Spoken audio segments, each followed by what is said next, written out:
Hi అండి, నమస్తే. Welcome back to Ramya recipes vlogs. ఈరోజు వీడియోలో లంచ్ బాక్స్కి చాలా బాగుంటుందండి ఈ రైస్. ఒకసారి ఈ విధంగా ప్రిపేర్ చేసి చూడండి. కూరగాయలు కానీ ఏమీ లేకుండా సింపుల్గా ప్రిపేర్ చేసుకోవచ్చు. ఈ రైస్ని చాలా సింపుల్గా కూడా ప్రిపేర్ చేసుకోవచ్చు. దీనికోసం ముందుగా స్టవ్ ఆన్ చేసి కళాయి పెట్టుకొని 4 టేబుల్ స్పూన్లు ఆయిల్ వేయాలి. ఆయిల్ హీట్ అయిన తర్వాత 1 టేబుల్ స్పూన్ పోపులు వేయాలి. శనగపప్పు, మినపప్పు, ఆవాలు, జీలకర్ర ఇవన్నీ కలిపి 1 టేబుల్ స్పూన్ వేయాలి. తర్వాత 3 టేబుల్ స్పూన్లు పల్లీలు వేయాలి. పల్లీలు పోపు మొత్తం కొంచెం వేగినంత వరకు ఫ్రై చేసుకోవాలి. పోపు వేగిన తర్వాత 2 పచ్చిమిర్చిని ఇలా చీలికల్లా కట్ చేసుకొని వేసుకోవాలి. పచ్చిమిర్చి కొంచెం వేగిన తర్వాత 2 మీడియం సైజ్ ఆనియన్స్ని ఈ విధంగా కట్ చేసుకొని వేయాలి. ఆనియన్ కొంచెం ఫ్రై చేసుకోవాలి. తర్వాత ఇందులోకి కొంచెం కరివేపాకు వేయాలి. కరివేపాకు వేసుకున్న తర్వాత ఆనియన్ను, పచ్చిమిర్చి, కరివేపాకు ఈ మూడింటిని 2 నిమిషాల పాటు ఫ్రై చేసుకోవాలి.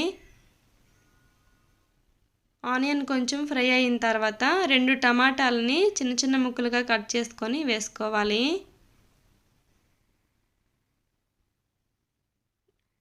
ఇలా ఒకసారి కలుపుకొని మూత పెట్టి టమాటోని మగ్గించుకోవాలి 5-6 నిమిషాలు. టమాటో మెత్తపడేంత వరకు మగ్గించుకోవాలి. ఈ రైస్ చాలా సింపుల్గా ప్రిపేర్ చేసుకోవచ్చండి. చాలా త్వరగా కూడా రెడీ అయిపోతుంది. పిల్లలకి లంచ్ బాక్స్కి కూడా పెట్టొచ్చు. 5-6 నిమిషాల తర్వాత మూత తీసి చూద్దాం. టమాటో మెత్తగా ఉడికిపోయింది. ఇప్పుడు ఇందులో 1 టేబుల్ స్పూన్ అల్లం వెల్లుల్లి పేస్ట్ వేసుకొని పచ్చివాసన పోయేంత వరకు ఫ్రై చేసుకోవాలి.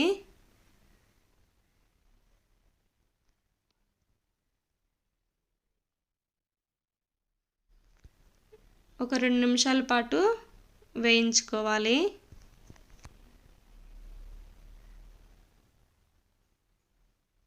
అల్లం వెల్లుల్లి పేస్ట్ ఫ్రై అయిన తర్వాత 1/2 టీ స్పూన్ పసుపు వేయాలి.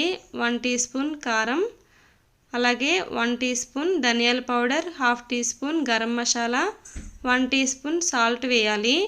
ఇవన్నీ వేసుకున్న తర్వాత ఒకసారి బాగా కలుపుకోవాలి. ఆనియన్కి, టమాటాకి బాగా పట్టే విధంగా బాగా కలుపుకోవాలి. కలుపుకొని 2 నిమిషాల పాటు వేయించుకోవాలి.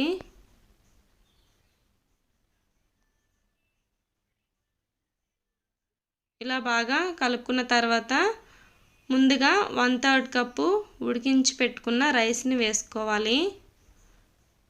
ఈ రైస్ 3/4 కప్పు రైస్ అండి. పొడి పొడిగా ఉడికించుకొని వేసుకోవాలి.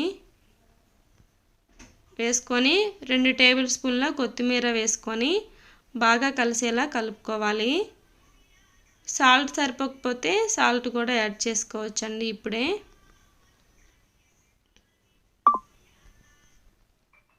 రైస్కి బాగా కలిసేలా కలుపుకోవాలి.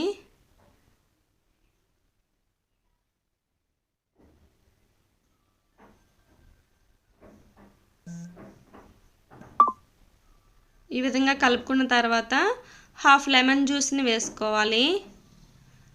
ఈ రైస్లో లెమన్ వేసుకుంటే పుల్ల పుల్లగా చాలా బాగుంటుందండి.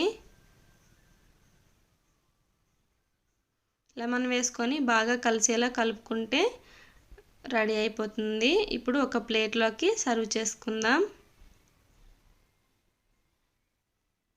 వేడివేడిగా క్విక్గా రెడీ అయిపోతుంది.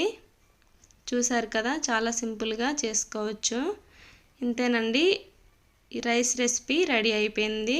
ఈ రెసిపీ మీకు నచ్చినట్టయితే నా ఛానల్ని లైక్ చేసి, షేర్ చేసి, సబ్స్క్రైబ్ చేయండి. బెల్ ఐకాన్ని తప్పకుండా క్లిక్ చేయండి. ఈ రెసిపీ మీకు ఎలా వచ్చిందో కామెంట్ సెక్షన్లో నాతో తప్పకుండా షేర్ చేసుకోండి.